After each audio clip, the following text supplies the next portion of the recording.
Welcome back to the Athletes Podcast. This is episode 80 featuring Jordan Bauth, a professional figure skater from Buffalo, New York. We had a great conversation today. She's an awesome human being. We talk about her childhood, what got her into the sport of figure skating, and some of the individuals that she looks up to and really tries to emulate in her specific sport. Great conversation. Really hoping that you guys enjoy this episode. Hit that subscribe, like button, do whatever you got to do over there. We appreciate it here on the Athletes Podcast. Our producer is Jordan Maslin. Our videographer is Ian Singleton. I'm David Stark. This is episode 80 of the Athletes Podcast, and we are here to educate and entertain the next generation of athletes. Episode 80 featuring Jordan Bauth. Here we go. It's going to be episode 80 on the Athletes Podcast. This is pretty crazy. Jordan Bauth, thank you very much for coming on. No, don't apologize. I appreciate you taking the time to come out, share your story, and educate our listeners as to what the life in a pro figure skater's day-to-day looks like, and what you've been doing for the past 20 plus years as far as skating and training. So excited to dive into this conversation. Just want to say thank you, and yeah, let's start a bit about your story, who you are as an athlete, and who Jordan Bauth really is. Well, first, thank you for having me. I'm so excited to chat with you today. But my name is Jordan. I am 23 years old and born and raised Buffalo, New York. I'm a professional figure skater for Royal Caribbean. So I am a performer on board. So I basically, live on the ship and I perform for all the guests. It's an amazing job. And honestly, I can't believe it's my life. Obviously, with COVID, things have been a little bit different and I've been home for quite a bit. But I mean, when I am doing my job, I'm like living the dream. Yeah, we've been going back and forth for a couple months now, chatting, and our plan was to originally to meet up and make a fun little YouTube video and have you teach me how to figure skate to some degree on my goalie skates. But we still got to do that. Oh, 100% it's going to happen. We just have to wait until the borders open up and Trudeau and Biden get on the same terms. But who knows when that's going to happen, right? So let's talk about it, because you are getting onto your cruise ship soon. You're heading off. You're excited to get back performing in front of people. What's that like? What are you doing to prepare for it? Yeah, so I kind of found out on a whim. Like, I totally was not expecting to go back as soon as I am. I was aiming for like the fall. So yeah, I got a call from my boss like 3.5 weeks ago, and she was like, well, I have a contract for you. So since then, I've just been kind of running around like a maniac, trying to get all my paperwork done, medical, like shopping for stuff that I need to pack, and kind of saying my goodbyes, but also not really seeing people because I have to stay healthy. Yeah, I think that's one of the craziest parts of the time right now, is that you're still trying to stay connected with people, build those relationships, foster what you've built over the last 23 years, but still trying to stay healthy and safe at the same time. What goes into, that conversation? Because going onto a cruise ship, like, that's an incredible opportunity for most people. They have to pay thousands of dollars to be able to go spend a week traveling wherever they're going. For you, you get to perform and live your day job out on that cruise ship. So what does it look like for you, maybe when you're not performing? Do you get to enjoy the scenery? What's it like on those off days? Oh, absolutely. It's like sometimes I pinch myself because I'm like, it's a Wednesday and I have the day off and I'm just on the beach. You know what I mean? I do get a good amount of free time, which is really, really nice. We have like well, I don't know about this next contract, but my previous one, we had 5 shows a week. And then we had a couple other like side jobs. But as far as like any port day, we didn't really have to work. So we could Damn. get off, enjoy for the entire day, and get on board. I think it was like 30 minutes before the guests. But yeah, we have the whole day to kind of do whatever we want. Not a bad gig at all. I'm jealous. What got you into the sport of figure skating? Not necessarily the stereotypical athlete journey. What got Jordan excited about the opportunity to do some twirls on the ice and jump around and impress millions of people? Yeah, so my family is quite a athletic family. My dad's a baseball coach and my mom is actually a figure skating coach. Nice. So I got into skating because of my mom, but my parents actually did not not that they didn't want me to skate, but they didn't want to push me into skating. They wanted me to kind of decide what I wanted to do Hmm. and to be. And so I was always at the rink with my mom, like in the penalty box while she was coaching. And I begged my parents to let me go. And my dad told my mom, she's going to let her get on the ice. She's going to fall once. She's going to hate it. And that'll be the end of it. So they let me out there. I sucked. I was so bad, but I absolutely loved it. And yeah, I kind of just went from there. My mom was my skating coach. And then when I got a little bit older, I had other coaches as well. What? When did you start? What age? I was almost 5. So Wow, young. crazy. Did you play any other sports growing up, or was it just figure skating from the beginning? I also did gymnastics, and I was actually more competitive with gymnastics, but the schedules are so similar that I had to decide. And I sometimes think about it, like where I would have ended up if I went with gymnastics, but I'm so happy I decided to stick with skating. Yeah, what I mean is, what's the end goal for you right now with skating? Then I'm curious because you go through, obviously these cruise ships provide you with an amazing opportunity to travel and work at the same time. Is there Olympic dreams? Are you planning on performing on other stages? I don't know the space, so I'm curious what Mhm. educate me on it. Now that I'm technically like a professional level, what that Hmm. means is you get paid, like you have a job as a Hmm. skater, as a performer. Whereas even if you were to go to the Olympics, you're considered an amateur, which is absurd, because like they're the best in the world. But yeah, I was very competitive until up through my senior year of college. And it was always my goal to become a professional and have a job skating. So, um, obviously, I think every skater has the dream of going to the Olympics, but it's unbelievably competitive. And um, I've kind of closed out that chapter of my life competing Hmm. because competition and performing are two entirely different lifestyles. The training is entirely different. But as far as my goals, I think I want to perform for as many more years as I can. And Hmm. then, I mean, I don't know where it'll lead me because I would totally be up for becoming like an installer, which basically they work with the company and they help teach the cast the shows. They can help produce the shows, like choreograph or um, I don't know. There's just a lot of different routes I could go. But Sure. I also would love to coach. I've actually coached a little bit since I've been home, but nothing too crazy because that's a huge commitment just to leave Hmm. again. For sure. Yeah, I remember seeing Disney on Ice as a kid growing up, and that was amazing to see. And I mean, I'm trying to think of it, but yeah, like Monsters Inc. out there on skates, and it was pretty fun watching them riff around on the ice, doing moves that I couldn't do without, cartoon gears on, but they were in the full get up mascots and everything. Um, Sabres or Bills? Who's your Bills. biggest? Oh, okay, that was quick. Okay, to be completely honest, I don't watch the Sabres at all because I know you Because don't want to they're hear that. Oh, I'm totally okay with hearing that. They are not a good team right now. Yeah, they need some work. That's true. I actually played with Kevin Adams, who's their current general manager, in a corporate challenge a couple of years ago, and he's a great guy. So I have no doubt he's gonna hopefully turn the team around. But other than Jack Eichel, not a lot of great points for the Buffalo Sabres organization. Had to ask. I know you're Buffalo, and I know that the Bills are just ridiculous right now. Obviously, making it to is it AFC champs? Yeah, look at that. Mhm. I know my football. What is Josh Allen your favorite player? Yeah, or Stephon Diggs, but I'm Oh, so upset that I'm going to be not home for next season, the entire season. you're gone the entire season. How long is this contract? Um, right now they're saying through February. Wow, Yeah. holy Dinah. Yeah, so That's I'm a gonna so have to check on the score. Like I'm gonna have to buy Wi-Fi just to uh, see what's happening. that's crazy. So you have like a 9+ month contract for this, just and they expect you to be there nonstop. Wow, Yep.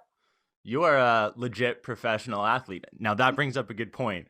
do you ever get pushback or have people questioning like you as an athlete, both from the female perspective as well as, from a figure skater standpoint? I feel like that, you know, you as an athlete are questioned at times because people are going to say, "Oh, that's not a sport. They spin around and do random stuff on the ice." And like in reality, it's probably one of the most difficult sports to actually perform at and do well. Yeah, I don't think that I really get that a lot now, especially because I have like, the credentials, quote unquote.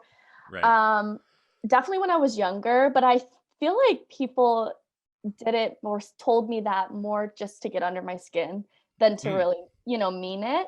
Um, I think that I have a really like great group of people in my life, and anyone who supports me has never questioned me as an athlete or what I'm doing, and I really really appreciate that. So I never really had to deal with that too much, but every so often you get like an annoying comment. It's like, yeah. what can you do? I've learned that you can't do anything about it, and the other thing is that that person, if they're taking the time out of their day to come on and provide a negative comment onto your page, then they are clearly in a terrible negative spot in their life. So in reality, they probably need love, right? And Absolutely. uh, Yeah, anytime anyone has something to say negatively about your life, it's a reflection of themselves. yeah, exactly. So it's keep doing what you're doing because it's pretty incredible. I want to dive into more specifically what you're doing on YouTube now, social media. Yeah, you've built a following of over 13,000 subscribers. Your biggest video, which is a training day in the life of a figure skater, has over 300,000. Like, how are you creating this content now that people are enjoying so much and consuming on a regular basis? What's your tip for people who are wanting to make it big with YouTube?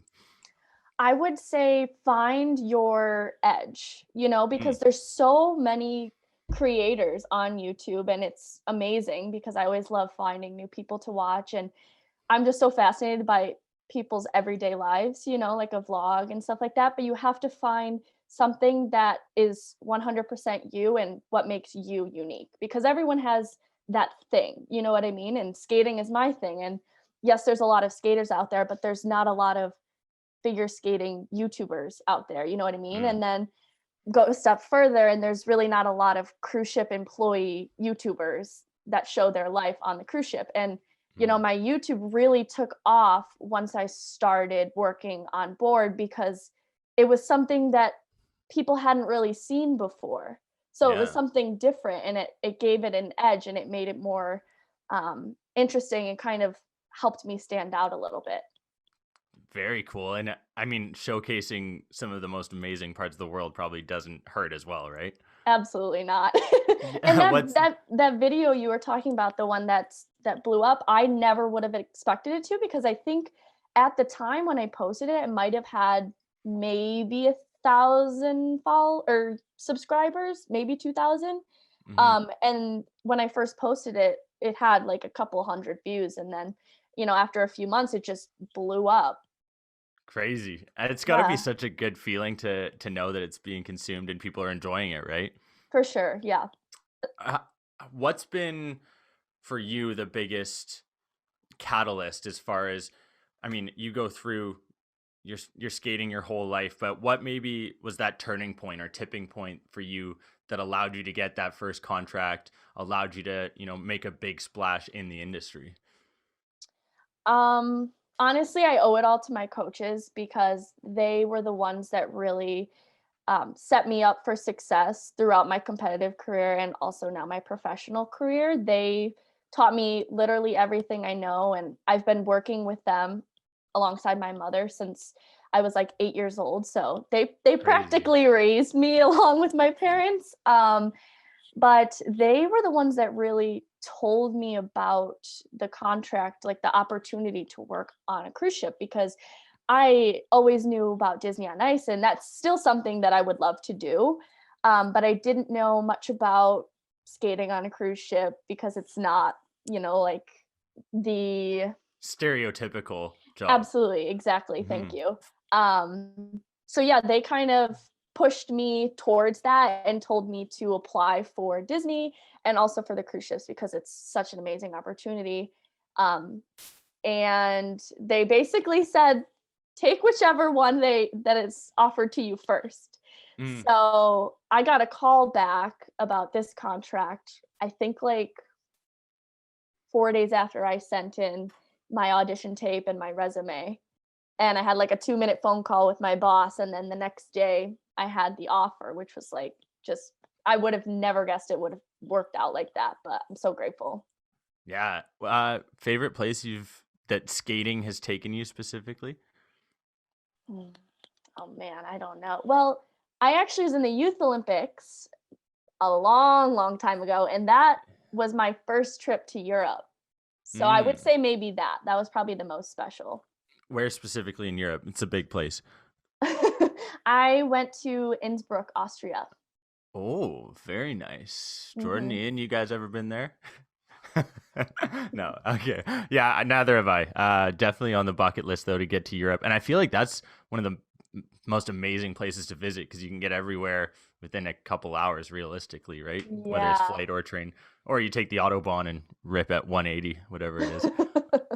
I'd love for you to dive into that Youth Olympics a bit. And so, part of what we're doing here with the Athletes Podcast, our goal is to educate the next generation of athletes. So whether that's from the parents' standpoint and they consume our content, relay it to their kids, or whether it's the youth actually watching, and I love, the fact that we are younger here and able to provide some real life experience and, insights that we're actually going through as individuals in our early 20s. So maybe dive into what that experience was like at the Youth Olympics and, the roller coaster effect I'm sure it was like.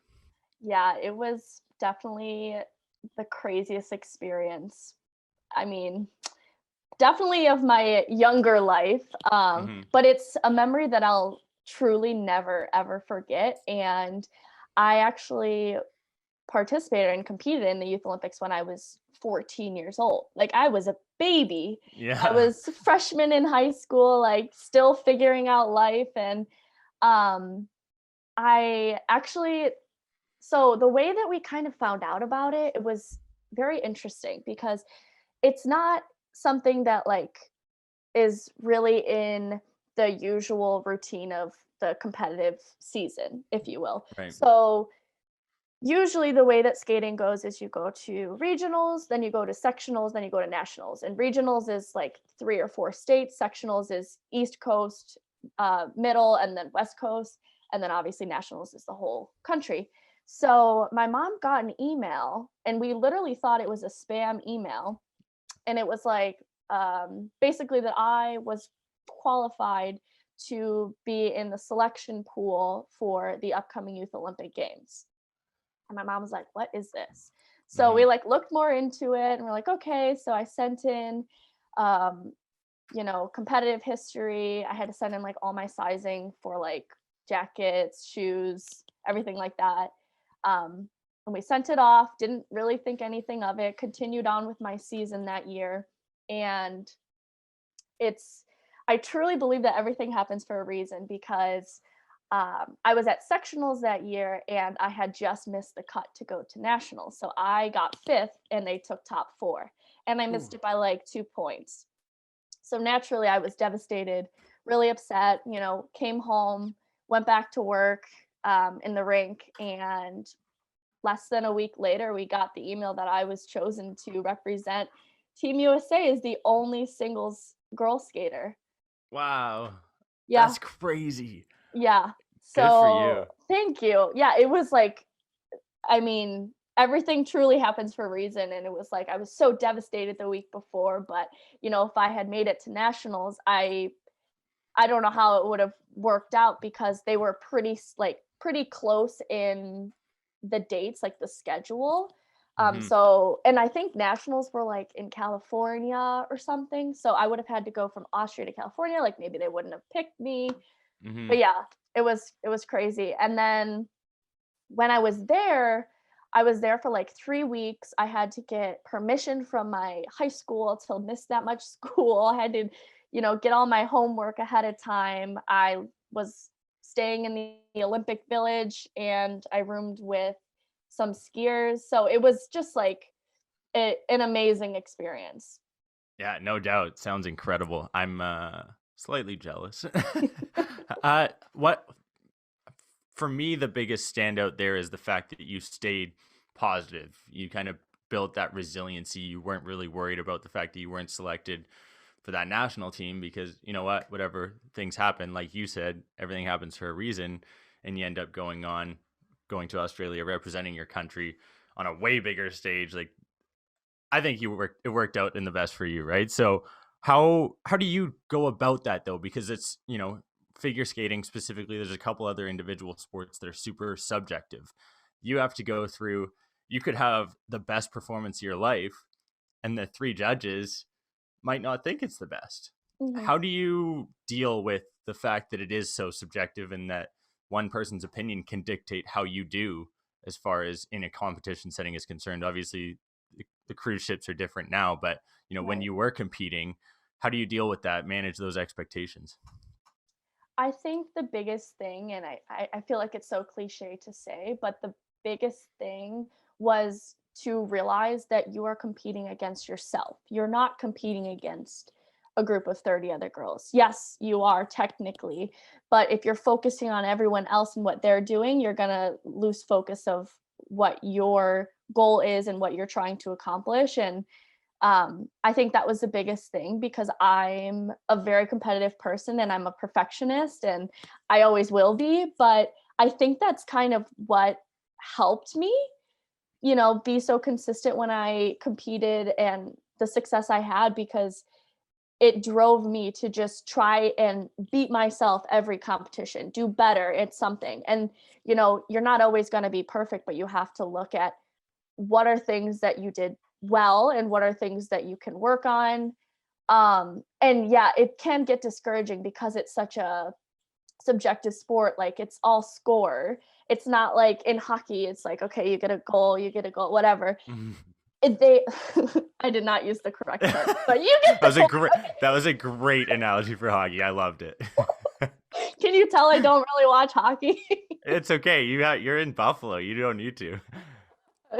um but yeah, so there are technical aspects of the sport that um you can get points from certain elements, but the other half of the score is based on what the judges think. Like if they liked your program, if they like your dress, if you have your hair a nice way, like all things that are kind of out of your control. And Hmm. if you focus too much on that, you're going to lose sight of like why you're doing it and what you want to get out of the sport, you Hmm. know? And 100%. I think another thing is I had a lot of success when I competed and I'm so thankful for that, but I also, had a lot of moments that I fell short and I was always kind of like the underdog. I was Hmm. never, always at the top. I was always like right there. You know what I mean? I was right below the top. And that I think was also what helped push me. So if you're ever discouraged about, why am I not winning? Why am I not at the top? You should like take a step back and realize like you're that close. Right. I think that's so important, and hopefully for those listening, they actually take that in and absorb it. My claim to fame is that I finished second four times in intramural sports in high school, so They always no say big deal. first is the worst, second is the best, you know? Yeah, that's not what the kids were telling me, but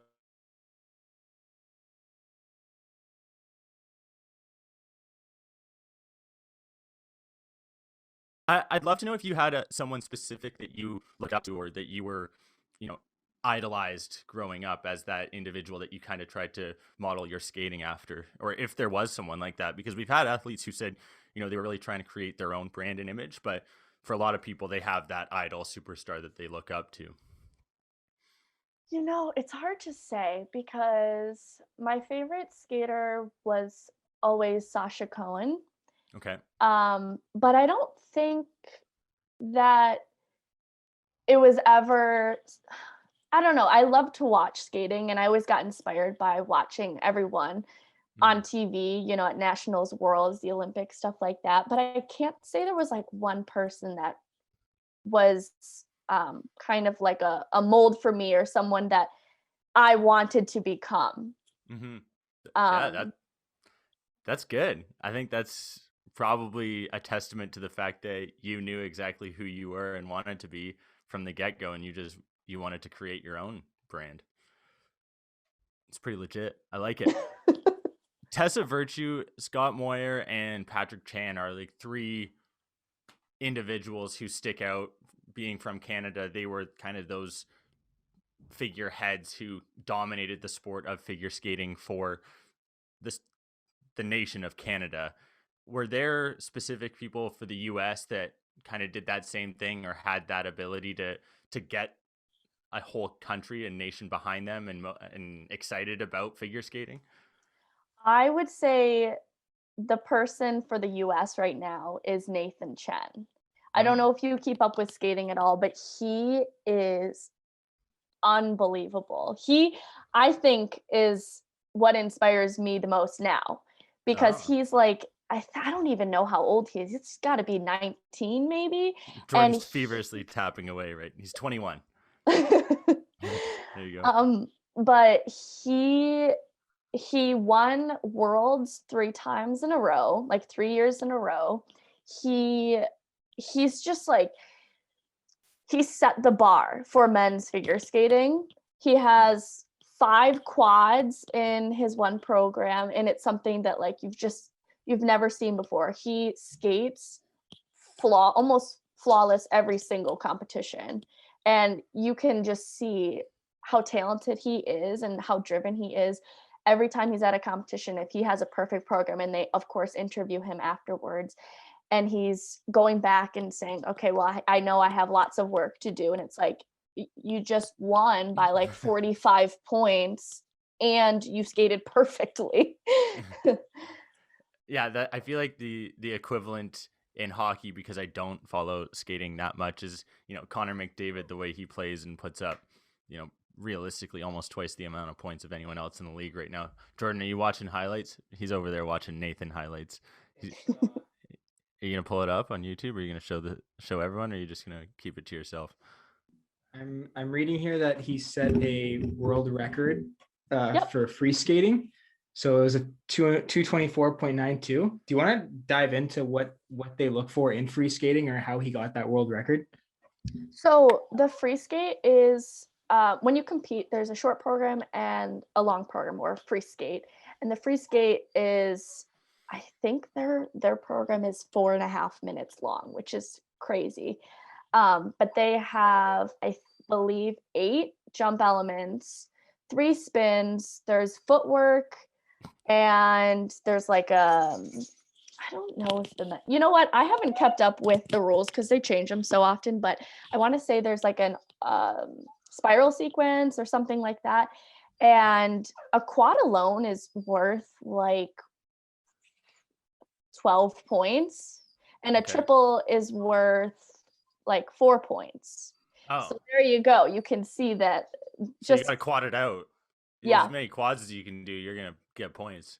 Yeah, and it's really funny because he has said multiple times in interviews that like you have to submit a list of the elements you're planning on doing in the competition before you skate, Okay. but he always switches it up middle of competition. But if you do a certain element too many times, then you lose all your points because there's a limit of like how many jump passes you can do and how many of a certain thing you can do. So, but he literally would just throw in an extra quad if he feels like it. Must be nice. Right? Like I'm like, how do you do that? This is coming from a guy who can't do a single. Has no idea how he would. We'll get you there. Don't worry. We'll get you there. Well, I can safely say that whatever we create is going to provide a lot of entertainment for people. Whether I make it to a quad is another question, but we'll stay tuned. We'll let everyone find out exactly what happens in the future. Misconceptions. This is something I like to bring up as far as people going through. Everyone thinks that once you get to that professional level of any athletic endeavor, that it's amazing. You get everything handed to you. Life's good. Life's easy. You're a pro. Do you have specific misconceptions or maybe a point that you thought was going to be super incredible and now in reality after turning pro it's like, oh, I don't like this so much? Um, that's a good question. I haven't ever thought about that really. Um, Honestly, no. Actually, I think the only misconception is that kind of bothers me is that pros might not work as hard or they're not as talented as someone who's competing, which is absolutely not the case at all. Mm, It's like comparing apples to oranges. When you're a performer, you're putting on a show for people. And that doesn't mean, jumping 8 times because yes, that's impressive, but it's more about the overall experience and the artistry of the sport. Um, Whereas with competition, it should be all about the full picture, but it's very heavily influenced by the technical aspect of the sport. So a lot of people think that once you're a pro, you don't really do anything and you're not a competitive skater, which is not the case.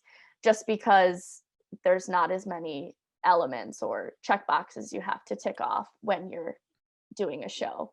yeah. Um, and also another thing, like now that I'm a performer, I don't do as difficult of elements as I did when I competed, but that's because it's not absolutely necessary. I do Yeah. like to keep up with it for myself when I'm practicing, but as far as a show goes, it's just not necessary. Well, I mean, I would equate it to the fact that, you don't need to pull off a quad in front of thousands of people because, your chances of falling off of that are, higher than, doing something that you could realistically do with ease and, something that you've practiced, that routine that you're trying to showcase. And you're putting on a show ultimately at the end of the day. That's what you're paid for. That's your job. And if you don't put on that show, you're not completing your job and might leave you without a job if you don't do it, right? So I think Right. that's super important. Yeah, and also like what you said with a fall, like everyone knows what a fall is. They can tell when you fall, but no one knows the difference between a double and a triple or a triple and a quad, you know. Mhm. They're going to be impressed just by you gliding on ice. Mhm. So that technical aspect of it, you don't have to do the absolute hardest thing because also you have to factor in the fact that you're skating on a moving ship in the middle of a body of water. That was what I was also going to bring up. Like, are there ever moments where, I mean, those ships are massive, and I'm assuming that they don't, vary in that much as far as movement is concerned in the water. But is there ever that, factor the elements of the environment? Absolutely. Absolutely. For the most Crazy. part, I would say it's pretty pretty still because where the Studio B is what it's called, the ice rink, it's Hmm. in the middle of the ship and it's pretty low down. So it's probably like the safest place where there's Right. the least amount of movement. And the ship is so massive that you don't feel movement on a regular sea day. But if it's rocky, you're like skating and you feel like you're skating sideways. And the thing that's the I had to adjust to the most was if it's rocky and you go up for a jump, you either get a good wave and you Oh. just jump and you feel like you're flying and you are twice as high, or you go against the wave and you go nowhere and you're like, oh, okay. So you just kind of have to adjust. And I mean, it's not impossible, but it definitely adds a little bit of a challenge. Crazy. Yeah. It's something that you wouldn't even consider unless you were actually there watching it and on the ship.